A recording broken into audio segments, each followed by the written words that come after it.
The Israel-Hamas war has just hit the 6-month mark. It's been a half a year since that horrible day in October in 2023 when many scores of Palestinian Hamas terrorists and other gunmen broke through the gates and went on a killing spree and killed thousands or over 1,000 Israelis, some military, some civilians, before going back. And this just sparked the unleashing of a massive war that's been going on now for 6 months. When that war first started, the idea was expected because of the overwhelming disparity in power between the Israeli Defense Forces and the Hamas fighters that it probably wouldn't last that long. Definitely that has not been the case. As so often turns out to be the case, war does not follow a script, even though one side seems to be much more powerful than the other, especially in terms of when you don't have a conventional fight, but when you have something like an insurgency, which is what we have here. Very different rules than, say, the Russia-Ukraine war, which is two conventional armies. We have one of the show's favorites to try and untangle some of this, where we're at 6 months, where we're going to be going maybe in the next 6 months. Matthew Ho, good friend of mine, former Marine Corps combat leader, former State Department official, and current associate director of the Eisenhower Network. Matt, welcome back to the show. Okay, thanks, Danny. Now, I know you don't have very many opinions on this, so I'm going to probably have to pull it out of you. It's going to be really hard because I know you don't have any strong feelings on this, but I'm going to ask you just to kind of go with the flow here, if you don't mind. All right. All right, so let's just go. So we want to get an assessment of where this war has been for the first half year, and then make some projections on where we think it's going to go. So let's get our first analyst here, a figure of some renown that you may have heard about, Benjamin Netanyahu. Here's his assessment at 6 months. We're marking 6 months of war today. The achievements of the war are great. We've eliminated 19 out of 24 Hamas battalions, including senior commanders. We've killed, wounded, or captured a significant number of Hamas terrorists. We've cleared Shifa, as well as many other terrorist headquarters. We've destroyed rocket manufacturing plants, war rooms, weapons, and ammunition caches. And we continue to systematically destroy the underground tunnels. We're a step away from victory. A step away from victory. That is good news that the war is just about over. Didn't realize that. But by the way, also in that same press conference, Netanyahu was asked about, hey, the U.S. seems to keep trying to say they want an immediate ceasefire and they want you to do some things differently. And he says, well, hang on, because if we do that, then maybe it won't be a step away from victory. And in fact, will be asking us to surrender. Here's how he put it. Hamas מונע עסקה. דרישותיו הקיצוניות נועדו להביא להפסקת המלחמה והשארתו על כנו. זאת אומרת, להבטיח את הישרדותו, את שיקומו, את היכולת שלו לסכן את אזרחינו ואת חיילינו. כניעה לדרישות החמאס תאפשר לו לנסות לחזור על פשעי ה-7 באוקטובר שוב ושוב, כפי שהבטיח לעשות. חמאס מקווה שהלחץ מבחוץ ומבפנים יגרום לישראל להיכנע לדרישות קיצוניות אלה. זה לא יקרה. ישראל מוכנה לעסקה. ישראל לא מוכנה לכניעה. במקום שהלחץ הבינלאומי יופנה לישראל. I think it's interesting, Matt, because it seems like Netanyahu is basically using Hamas as a tool to say, no, holding them up and go, no, I can't do it because look, they want to kill me. They want to, they want me to surrender and we can't do that. And that kind of harkens back into me how for years prior to all of this, Netanyahu basically kept Hamas on life support and asked Qatar to give them some money. Apparently rerouted some back to them, sometimes openly, not like secretly behind the scenes, but wanted to keep them strong enough to stay in power so that no one would force him to make a two-state deal with them, but not so strong that they could do what they ended up doing. So he messed that up. But it seems like every time you turn around, Netanyahu's trying to use Hamas to prevent any kind of resolution that's going to have anything to do for the Palestinian people. Right. Hamas for Netanyahu, Danny, is his lifeblood in many ways. Let's go back to that first clip you played where he's rattling off all the different battle damage estimates, right? We've destroyed this, we've destroyed that, we're doing this, victory is around the corner. It makes me think of, it's too bad Israel doesn't have an aircraft carrier for him to fly a plane and land on, like Oh George W. man, Bush did, right, 20 years ago, 21 years ago, and declare victory. mission Uh, accomplished. but even before just that recitation by Netanyahu of we've destroyed this, that, the other thing, it sounds so familiar to us, right? These battle damage estimates, the body count, if you will, and it certainly has meaning. And you have to understand what he's saying, and appreciate the significance of the destruction, as we're certainly seeing with the video coming from Khan Yunis today, where the reports are that Khan Yunis, who everyone thought, Gaza City in the north, had been completely destroyed, and now that people are getting into Khan Yunis, it's very possible that the destruction of Khan Yunis is even more severe than the destruction of Gaza City. Yeah, Gary's showing some of that right there. Yeah, 80%. The initial reports are 80% of the city's destroyed. So, I mean, certainly we can't really fully dismiss what Netanyahu's saying about how much the Israeli army has destroyed in Gaza, because it's clear, and it serves their strategic purpose of making Gaza uninhabitable in order to force Palestinian people to leave, right? But it doesn't do anything in terms of affecting the political situation. It certainly doesn't do anything in terms of positively affecting the circumstances of the resistance in Palestine towards occupation.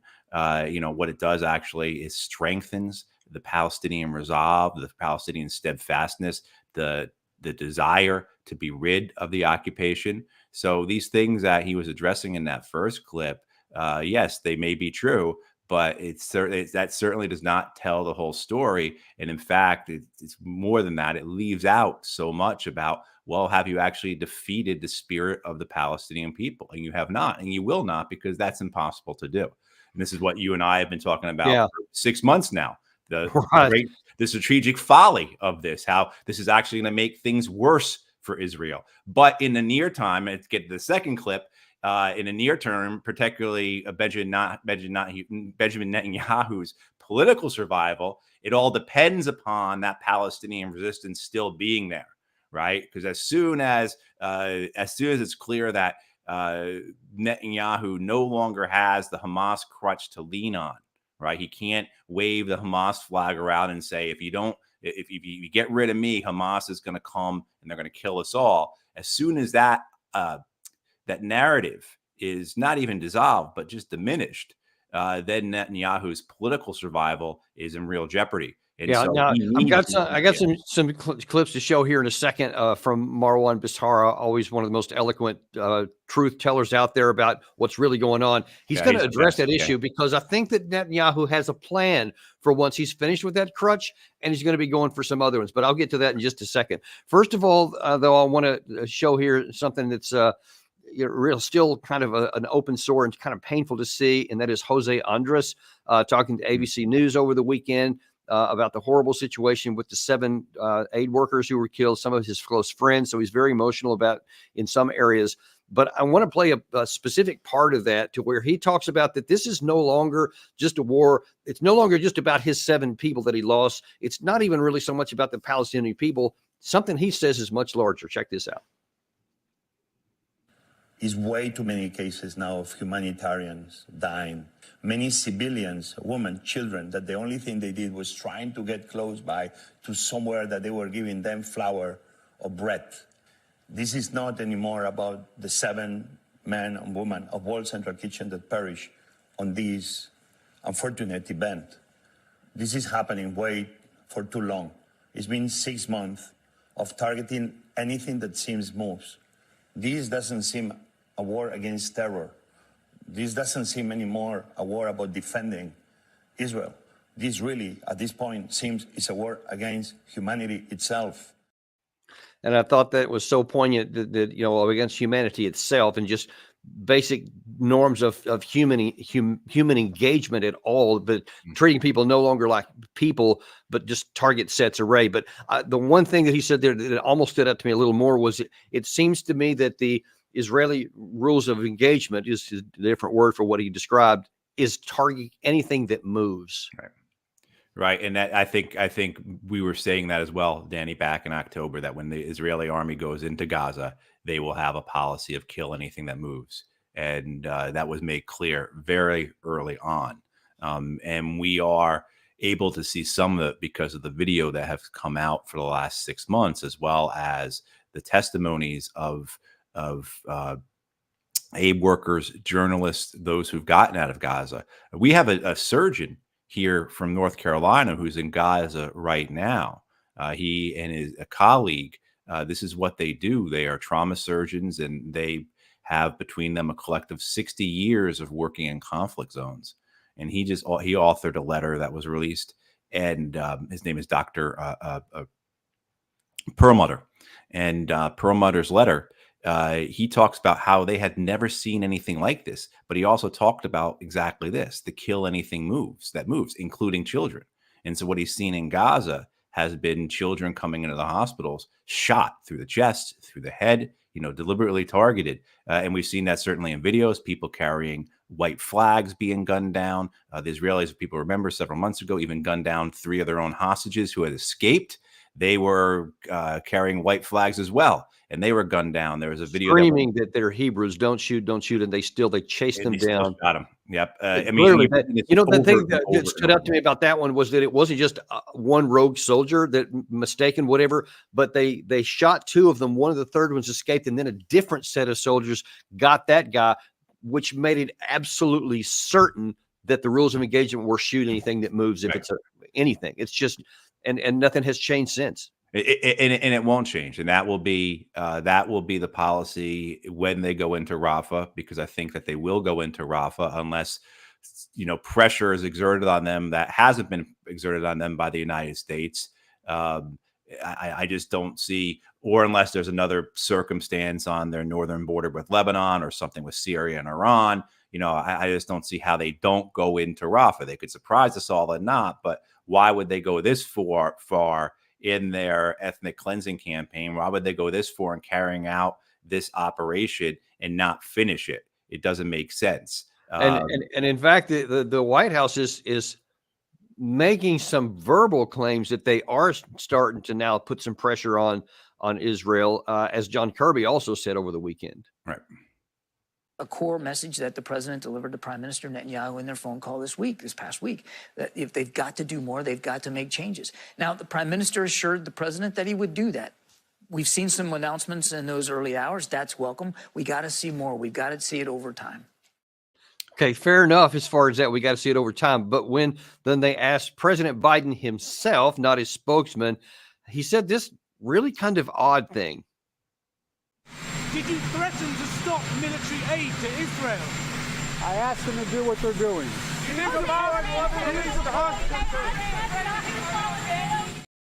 I asked them to do what they're doing. I don't even know what that means, and I'm not being facetious. I don't know what that means. And not being facetious either. I'm going to chalk that up to he's near the aircraft. He's near the helo there, and I'm 51 and I have hearing problems. He's 81 and he has hearing problems. So he has to have hearing problems. So I'm just going to chalk that up to him not fully hearing what was asked. Very gracious of you. The Israelis have claimed to open up 2 more border crossings, and today they did let in the most trucks they've let in 6 months, 355, I believe the number was. But that's well below the number that's needed to go in. And prior to October 7th, the number of trucks going in was 500 a day. And that was required because the Israelis, people need to remember, the Israelis since 2007 have maintained a total and complete blockade of Gaza. So they completely control everything that comes in and out of Gaza. What also people have to remember about that 500 truck number is that you'd actually would need more because of this genocide, because of this collective punishment over the last 6 months. Gazan agriculture has come to a complete stop. Their ability to produce their own food has come to a complete stop. Any warehouses and stores that they have been depleted, gone. Yeah. And so that 500 number of trucks that they need is probably much greater than that because of that, let alone the state of the people, right? They're in starvation. They're in phases of starvation. They're heading towards famine. This is the worst that the people who do this professionally, the professional aid workers who do this, the institutions that do this, they're all saying they've never seen anything like this. Again, the doctor here from North Carolina who's over there, he's been doing this for 30 years. He's been all through Africa, Ukraine, the Balkans, and Iraq, Afghanistan, and he's never seen anything like this. And that's what we keep hearing over and over again. And then when you start to look at the numbers, though, and this is where I think this tells a better story than Netanyahu's recitation of his numbers, of his battle damage estimates. When you start to look and see what's been destroyed in Gaza, all the universities, the hundreds and hundreds of schools, 80% of the homes, et cetera. But then you also look at in terms of humans, just with the aid workers, almost 200 aid workers have been killed in Gaza. So we know about the 7 who were killed with World Central Kitchen last week. But in addition, almost 200 other aid workers doing the same type of tasks have been killed by the Israelis deliberately. This is not accidental. This is nope, sorry. Oh, too bad. So sad. Wrong place, wrong time. This is deliberate. And look, you add, depend on who you ask. I think there's different numbers. I've seen some over 100. I've seen at least one that said 94 members of the media have been killed. And the thing that's interesting to me is that the way the World Central Kitchen people were killed is the exact same way that some of these members of the media were killed. Meaning they were targeted. They were in marked vehicles. They had coordinated their actions with the IDF. And they were still killed. So that wasn't the first time that's happened. It's just that some of these other media outlets weren't the Western. So, we don't report on that kind of stuff. But that just shows you there's a very consistent pattern. And I wanted to Danny, the Western media, the Western media, they get all their information. They get all the video, all the reporting being done by Palestinians who then get that, media out to the Western media. The Western media doesn't even tell us these people's names when they're alive. Right? I mean, so they've got these people for the last 6 months risking their lives to tell the story of what's happening there. The Western media has been using them for that purpose. Understandable. But they don't even tell us who these people are when they're alive, let alone when they're killed. So if you're only consuming Western media, if you're only watching ABC or CNN or Fox or New York Times or Washington Post or whatever, you would have no idea those numbers you just talked about there of 100 dead journalists. I mean, and it's deliberate, and people have to understand the ability of the Israelis to target these people. And I think if people have not read the reporting done by 972 magazine, which is an Israeli magazine, about the Israeli use of AI to target Palestinians, and their ability to target the Palestinians when they enter their homes. So I think this is something really, if we want to just go into a minute on this, because the Israelis have 3 AI programs that we know of that they use: Gospel, Lavender, and Where's Daddy. And that last one, that name is really significant. It's really quite ghoulish. But these programs, the Gospel and the Lavender programs, assemble target lists. So using AI, they're able to come up with a target list, a kill list of more than 30,000 Palestinians that they claim are connected to Hamas, which is massive. Our kill list, when I was in Afghanistan in 2009, our JPEL, our Joint Prioritized Effects list, the kill list that we had, that then we would send drones and airstrikes and our commandos against, was 3,000. And I thought that was massive. And this is 30,000 assembled through AI. And then, according to the Israelis themselves, vetted for less than half a minute by an actual human being before that target is then moved over to the Where's Daddy program. And the Where's Daddy program is the AI program that tracks these targets, these people. And the idea of it was to hit these people, to kill them when they are in their homes. So when the target returns home, that's when the Israelis launch an airstrike against that target. Coupled with that, they have a metric of how many civilians they are allowed to kill for each target based upon seniority. The most junior members on that list, so you're talking low-ranking Hamas, guys just carrying rifles. The Israeli rules were you can kill up to 15 civilians for each of the 15. That's how they are operating. And then for the senior commanders, you're talking battalion, brigade commanders, within their military wing, they were authorized to kill up to 300 civilians. So one of them, if you remember, you go back 5 months or so, 4 months, maybe 5 months ago, when the Israelis were striking the Jubaila refugee. Yeah.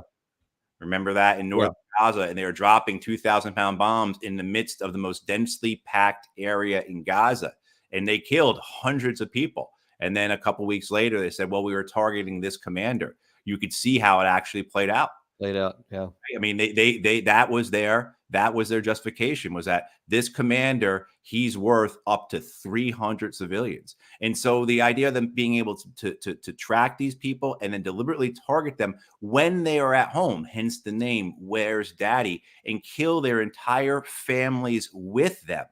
It just shows you what the reality of the Israeli policy is. Extends beyond kill anything that moves, which is what's happening on the street level, which is what's happening on the ground unit level. But on terms of the strategic level, the operational level, if you will, but that pushes down from the strategic, and it comes from the political level, right? This is what comes out of the policy of the Israeli government. This is political decisions to not just kill the Hamas leadership, but to kill everyone around them. Yeah. Really understand. You know, Matt, if I wish that we were only arguing at the national level, or maybe not only, but primarily on the morality of it, because one of the things we've always patted ourselves on the back since I've been alive is how good we are as a nation and how we're a force for good. We actually used to have that in some of our marketing symbols or programs for our Navy. I remember a force for good, global force for good. Yeah, that was the right. The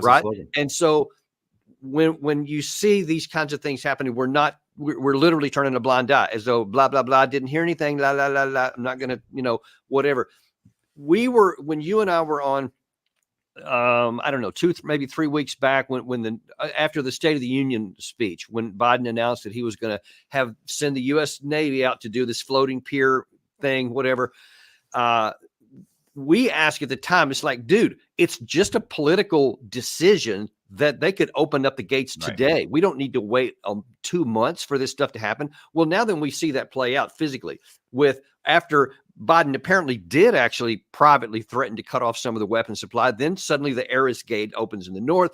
Ashdod Port opens up in there. And of course, no one asked what should be the obvious question. Hang on. If you just chose to open those passages, why do I need to bring in a floating pier when you have Ashdod right here and you could just unload the stuff this afternoon? Or the Jose Andres's folks who were pushing stuff off already on the beach, prior to this stuff going on. And as I understand, if you could touch on this, you're about to go and help somebody, or at least there's some kind of flotilla that's going to go off. What's the story with that?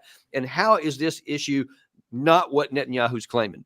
Yeah. So in terms of with what it is, I mean, just that latter point there, Danny, about it's not what they're claiming. It's true. They're able to just open it up now and admit more trucks. It's all their pretensions, all their excuses, all their protests about how we just can't do it fast enough.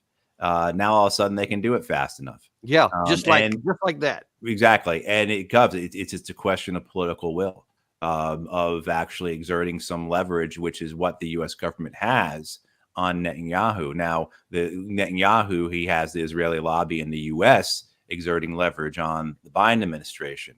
And so then it has to come down to a political decision for the Biden administration, the Biden reelection team. How do they want to handle this? Do they want to anger the Israeli lobby, or they want to continue to be complicit in this genocide?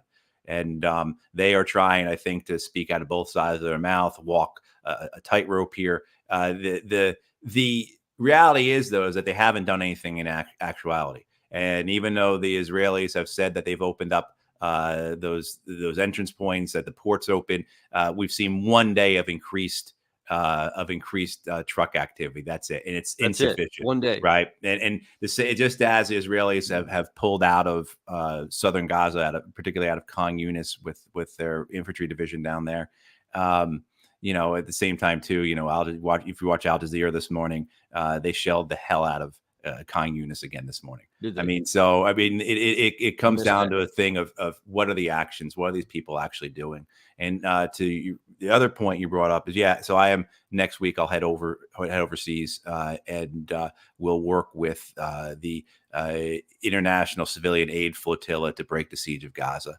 And this is an effort that many people are probably familiar with. This goes back to 2008, where and international flotillas on multiple occasions have tried to break the siege of Gaza, have tried to break the blockade, bring aid into Gaza, bring not just material, but also technical expertise, doctors, engineers, etc., to assist in Gaza. And later this month, there will be a flotilla that will leave that will attempt to block, to break that blockade and get more than 5,500 tons of aid onto the beaches of Gaza.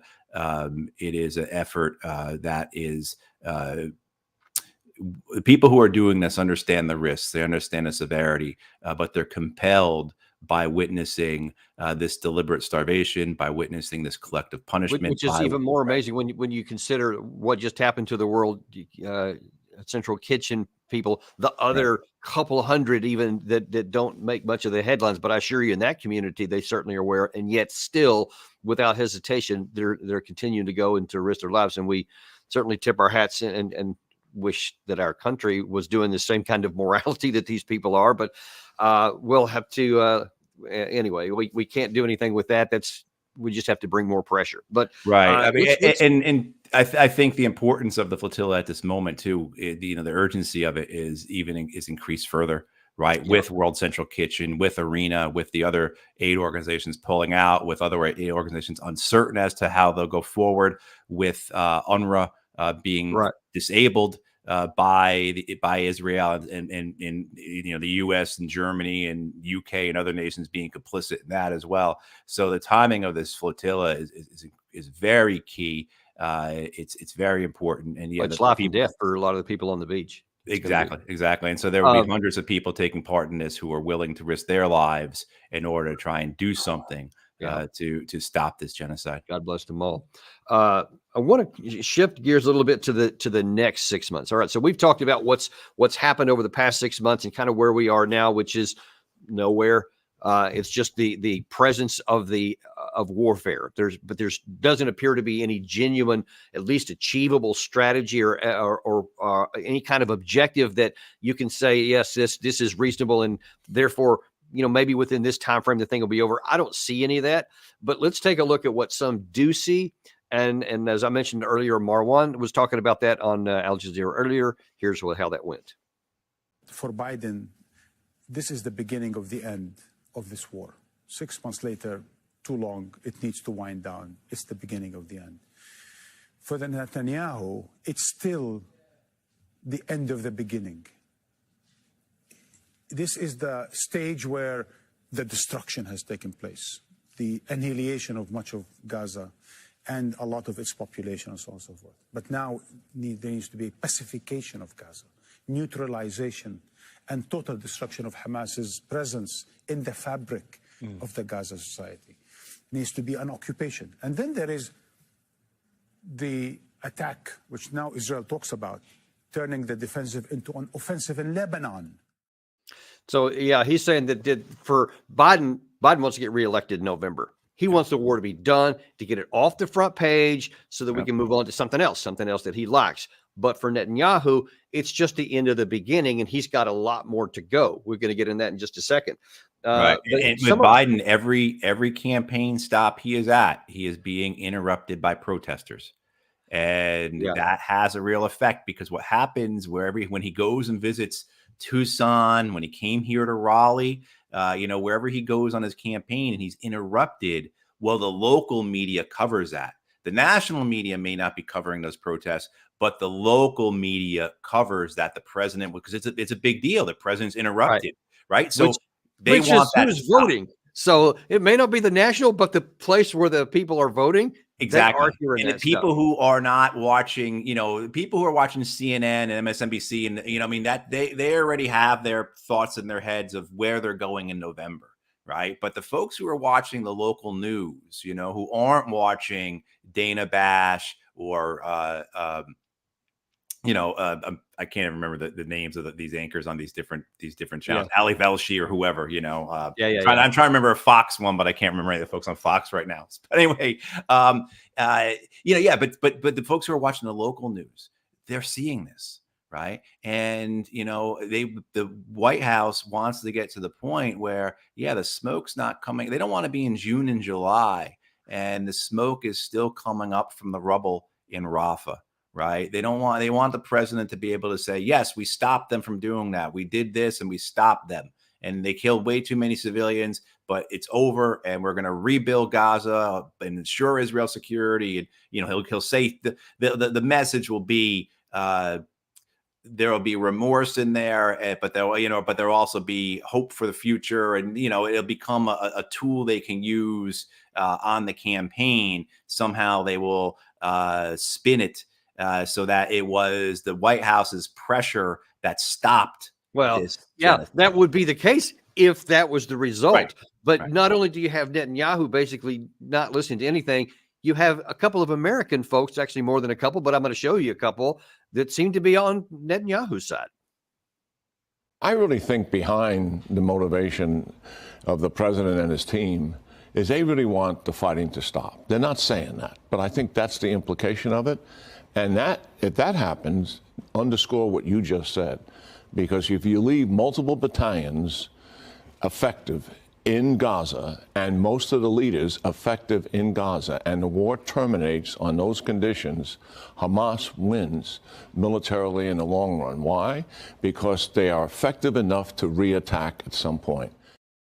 And we would be remiss if we didn't put David Petraeus out there, who apparently also is on the Netanyahu payroll.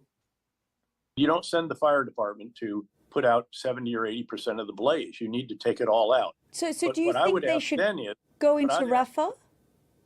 I do think they have to, but you have to do it the right way.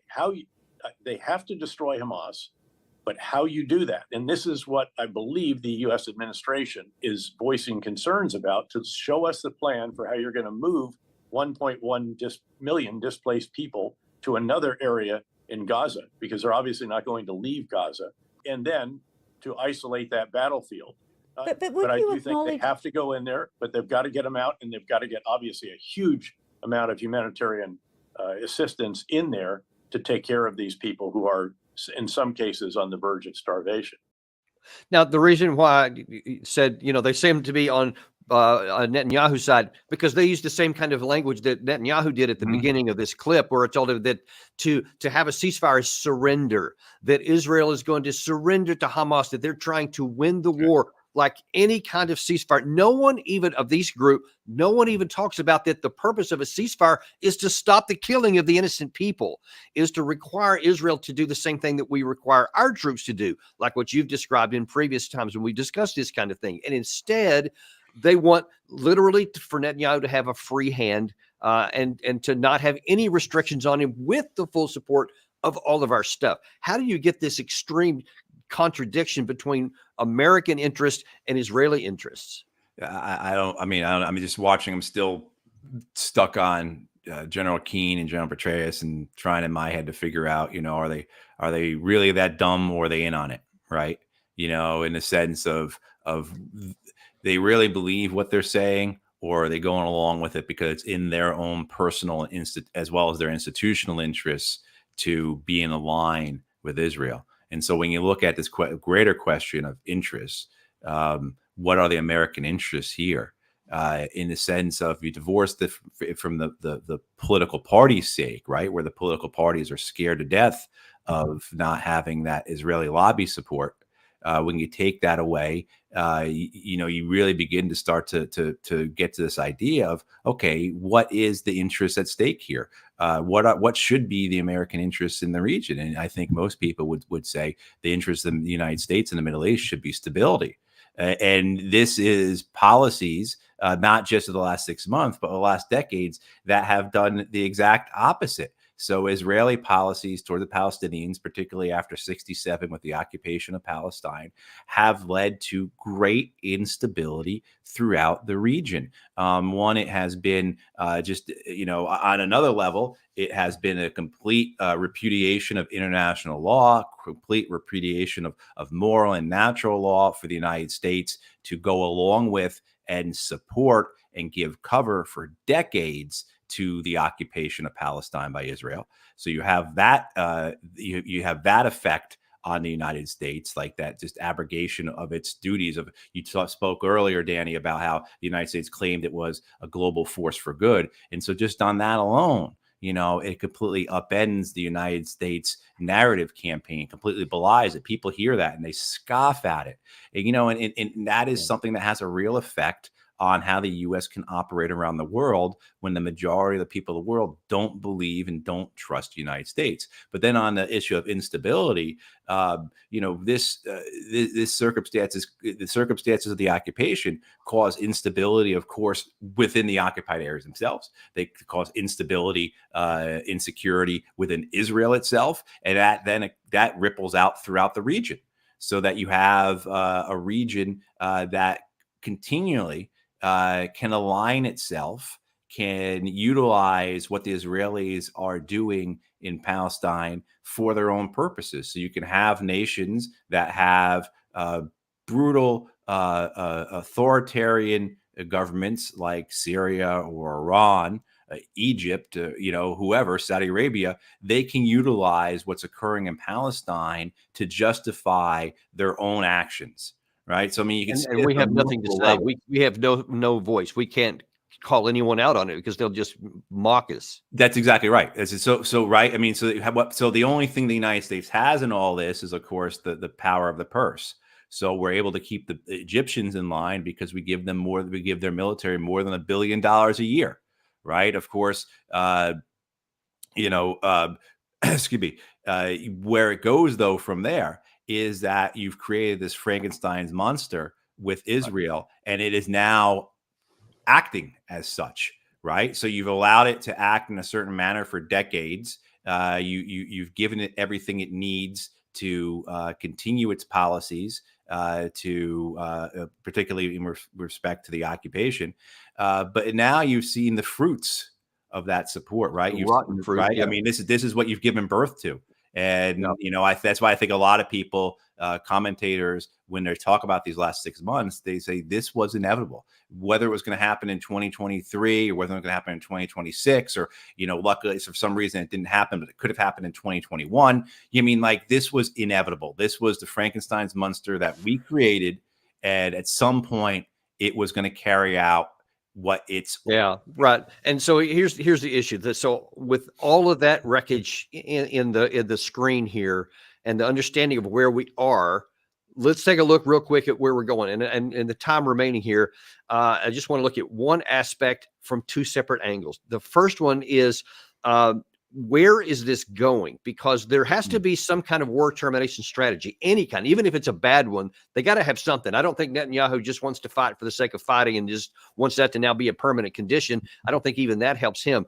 But the question is, what is it? Because I think the two-state solution is off the table from if it was ever on the table. It never was on the table. But even publicly, two states off the table. Well, apparently even a one-state solution is not on the table. One state meaning everyone lived together. Yeah. So there's no one state solution either. It appears that the only default remaining objective is a return to the status quo ante, where Israel wants to keep all the Palestinians in a box on the Gaza Strip permanently into open air prison. They want to return to that. And that's what it seems that they want to have as a stable situation, either that or the expulsion of Allah. I think that would probably be their primary, but it seems to be that only one of those two is the Israeli objective. Can any American administration support that from this point forward? I think they would tacitly support it and quietly. I'm sorry. I don't mean like do they want to? I mean, can they now? Yeah, you know how I think they do it, Danny. I think so Egypt and Jordan to carry out the remainder of this plan, and this is not, of course, what Danny or I think or want to have occur. But this is, I think, what we're trying to get at here is what's the next steps for the Israelis? What are the, in our crystal ball, what do we think the Israelis are going to do next? And, if the continuation of that ethnic cleansing campaign that they launched on October 7th, following the Hamas attacks that day, that was the opportunity then for them to launch that attack. Egypt and Jordan have stood firm. They're not going to allow anyone in. I think the idea is, as you said, you're not going to have a two-state solution. You're also not going to have a one-state solution. You're going to go back to the status quo. And if the conditions in Gaza are going to be so obscene, so severe, that voluntary immigration, if you want to call it voluntary immigration, put that in quotes and italicize it, and but the idea of voluntary immigration is going to be the tools that the Israelis use to get Palestinians out, to continue on with the ethnic cleansing campaign. So make it so that people are starving, but they're not dying in large enough numbers to really capture the world's attention. Put the blame on the Palestinians, of course, for not being able to rebuild and take care of their people, just like we did. Oh, look at these Iraqis, look at these Vietnamese, look at these Afghans, how come they can't carry their weight? So use that strategy. And I think what you're probably seeing and have been seeing at Israeli embassies around the world is Israeli diplomats trying to find nations that will take Palestinians. So, hey, Ecuador, will you take 100,000 Palestinians?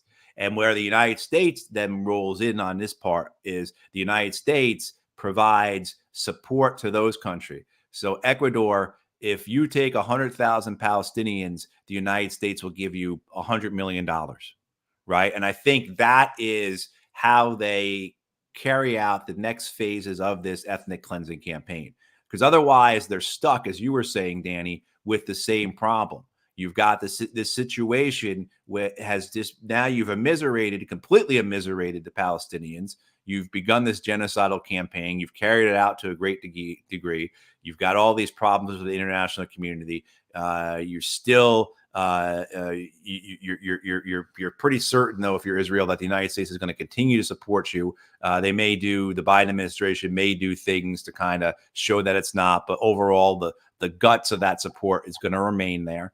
But then how do you realize the goal you are trying to achieve?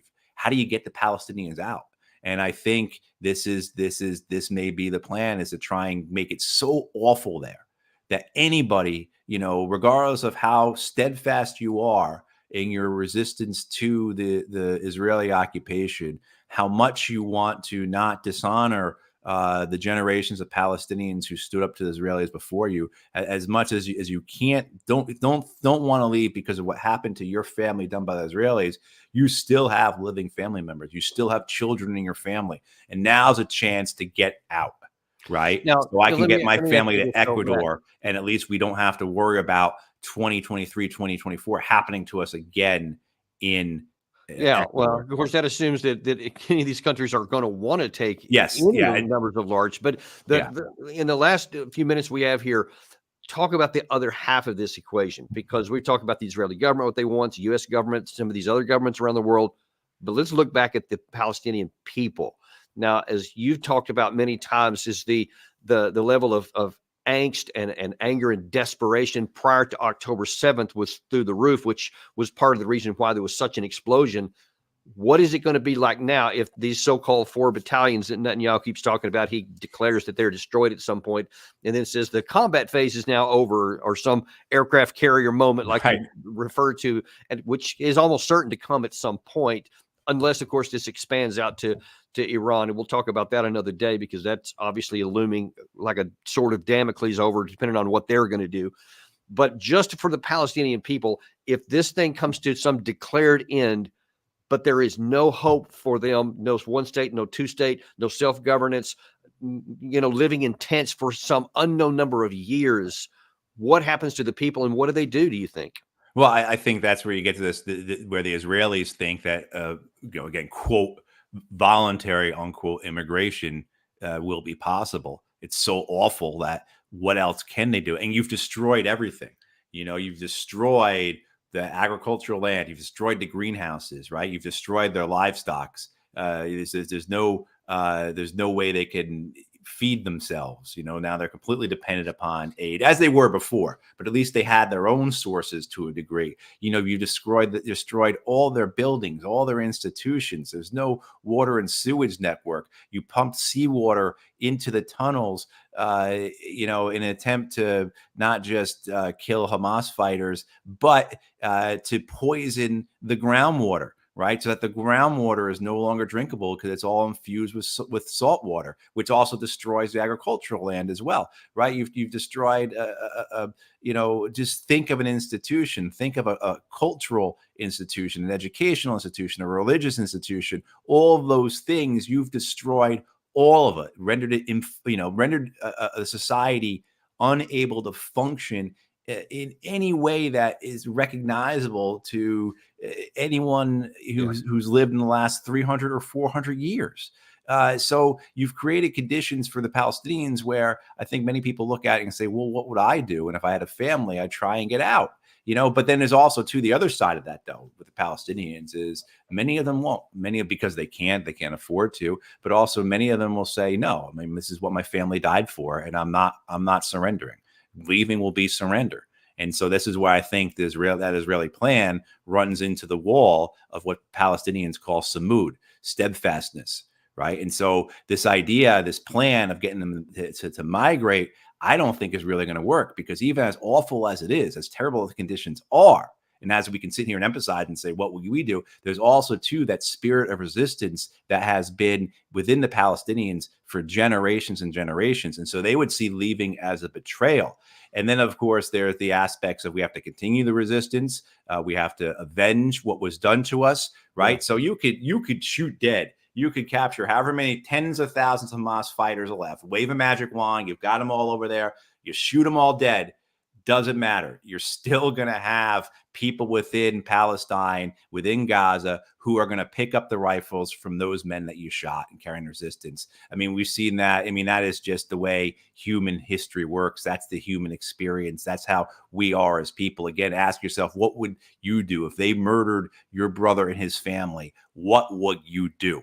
Right? If they killed your children, they killed your parents, they killed your brothers and sisters, what would you do? And most of us would resist. And many of us will resist. And if you don't have to look very much farther to see how that physically plays out, then Iraq, you had Al-Qaeda, right. Then Al-Qaeda in Iraq, and then ISIS, and then now ISIS-K. It just keeps changing, even though you keep. How many people have we killed instead that they were Taliban or ISIS or whatever? Who knows? I mean, the number's in the tens of thousands. It's got to be. There was a joke, Danny. There's a joke, Danny, for a long time about what's the most dangerous position, the dangerous position to be in Al-Qaeda. And the joke was that was be the number 3 guy of Al-Qaeda, because we just killed every few weeks, particularly if you remember around 2008, 2009, 2010, 11, when we were particularly ramping up our drone program. It seemed like every few weeks or so, every couple of months, we killed the number 3 guy in Al-Qaeda, right? And what would they do? They would just get another number 3 guy. I mean, that's how it works. Never a shortage. Yeah. I mean, so the whole idea that somehow you're going to, it's no different than, if people want to understand this, watch the television series, the great HBO series from 20 years ago. Watch the Baltimore crime series, The Wire. And you see this whole folly with the way the police work, where we're going to crack down on the gangs and we're going to put these guys in jail and we're going to kill a couple of them and it's all going to go away. And no, other people just rise up and take their place. Because why? Because of the conditions of the society, because of the conditions of those neighborhoods, because of the oppression that those people were living under, right? I mean, that gives the environment, that creates the conditions for a gang. Right. And in this case, that example is like on steroids, or the reality is like on steroids compared to the example, because, you have created the conditions for an insurgency, and you started creating those conditions decades ago. And now you've just given it, a shot to, boost it. But certainly you have no better, ecosystem for a violent resistance to occupation than what we've seen in Palestine for the last decades. And so why that would change following this, particularly after the great abuse and the brutality and the punishment you put on those people, they are not going to give up. They are going to continue to fight back. And what we'll probably see is probably something more extreme than we've already seen. Yeah, I'm afraid that that's going to be the case. I mean, it's human nature, and we just don't ever seem to learn from it. Maybe we're just trying to keep the lid on without any thought to how to actually solve this, because there are ways to mitigate things, but we'll talk about that on another day. And I would say that you could, but the possibility of that not occurring is also there, Danny, right? If you were to, at this point, because this is how Hamas and the Gazan people are framing the Israeli withdrawal from Khan Yunis, is that this is a tactical victory for us. We beat them and now they're returning. You let them have those talking points. You let them have that narrative. Okay. And then that opens up the possibility, and you let the Israelis have the narrative that we went in there and after October 7th, we punished them for what they did. You allow both sides to have their narrative. That gives them the ability to turn around to their people and say, okay, now we negotiate. And so you could have the potential here for the potential for what we described and talk about doesn't have to be.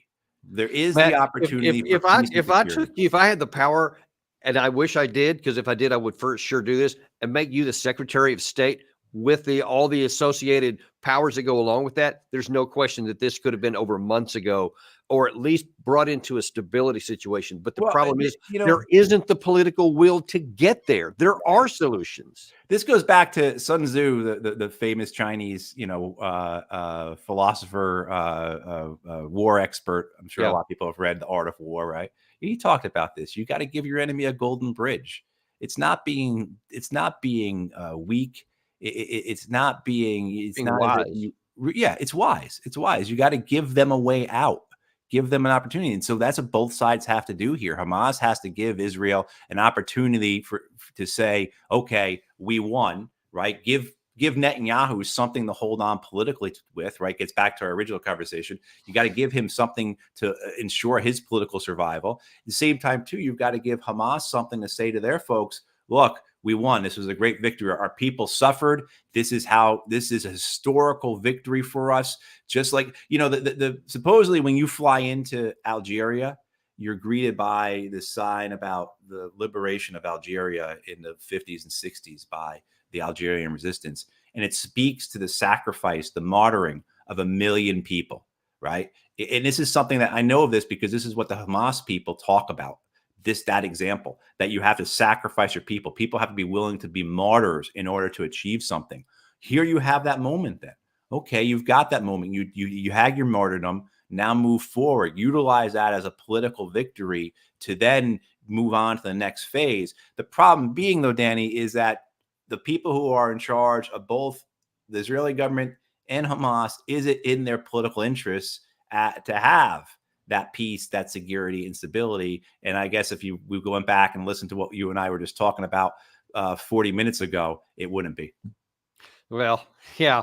And like one of our viewers there just said, we need to make you not Secretary of State, but the president. So, okay, I stand corrected. I'm willing to correct my error and put you in the position that actually matters the most. Well, thank you. Listen, Matt, I tell you, I mean, we're obviously going to continue watching on this. And one of the anguishing parts is that apparently Netanyahu doesn't want to be Sun Tzu, doesn't want to read that, because he wants to give zero for everything and take all for his action. And it's just, I don't think it's going to work that way. And of course, the big, Damocles sword hanging over all this right now, on top of everything that we just talked about for the last hour, is the probability that because of Israel's attack into, crossing a red line that no one else has crossed other than Al-Qaeda, and attacked an embassy in Syria, Iran is going to do something probably within 24, 48 hours, potentially even from now.